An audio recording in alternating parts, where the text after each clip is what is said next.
Hello my YouTube family, welcome back to my channel. তো তোমরা সবাই কেমন আছো? আশা করছি ভালো আছো, আর আমিও খুব ভালো আছি। তো আজকে আর একটা নেলারের বড় ভিডিও নিয়ে আমি চলে এসেছি।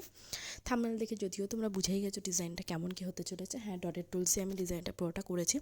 আর হ্যাঁ, আজকে পাতাটা কিন্তু সেফটি পিন দিয়ে করেছি।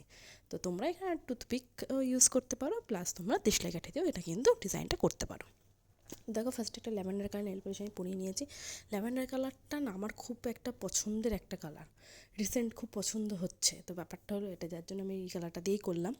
তোমরা এখানে বেসে যে কোনো কালার তোমাদের ইচ্ছা মতো করতে পারো। এবার তোমরা একটু লাইট শেডে নিও, তাহলে বেশি ভালো আসবে। যদিও ব্ল্যাকের সাথে ব্ল্যাক অ্যান্ড হোয়াইটের ডিজাইন আছে, অতটাও প্রবলেম হওয়ার কথা নয়, বাট একটু লাইট শেড নিও তাহলে ভালো লাগবে। একটু ডার্ক খুব একটা ফুটবে কি, তাও তোমরা একবার ট্রাই করে কিন্তু দেখতে পারো।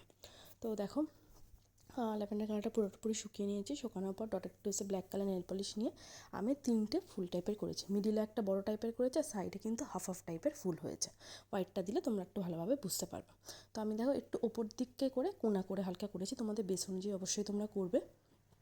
আমার যেহেতু বেসটা বড় একটু ফাঁকা ফাঁকা লাগছে, বাট যাদের একটু বেস ছোটো, নর্মাল ন্যাচারাল নোক যেরকম হয় সেরকম করলে এটা পুরো প্রপার পারফেক্ট লাগবে। এরপর দেখো, ব্ল্যাকের ওপর আমি ব্ল্যাক শুকাতে শুকাতে ওর ওপর হোয়াইট দিয়ে হাফ হাফ দিয়ে নিয়েছি, যাতে নিচে দিয়ে ব্ল্যাকটাও দেখা যায় আর ওপর দিয়ে হোয়াইটটাও দেখা যায়।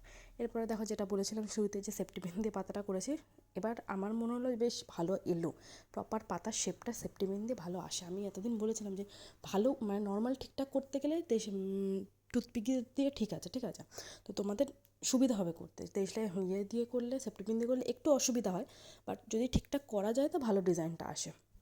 তো দেখো, আমি তিনটে তিনটে করে পাতা করেছি, আর এক সাইডে দুটো পাতা করেছি। আর মিডিলে ব্ল্যাক দিয়ে একটা ডট দিয়ে নেবো, যাতে ফুলটা আরও বেশি ভালোভাবে ফুটে ওঠে। ডিজাইনটা কেমন লাগলো অবশ্যই জানিও। ভালো লাগলে প্লিজ একটা লাইক করে দিও, আর আমার চ্যানেলটা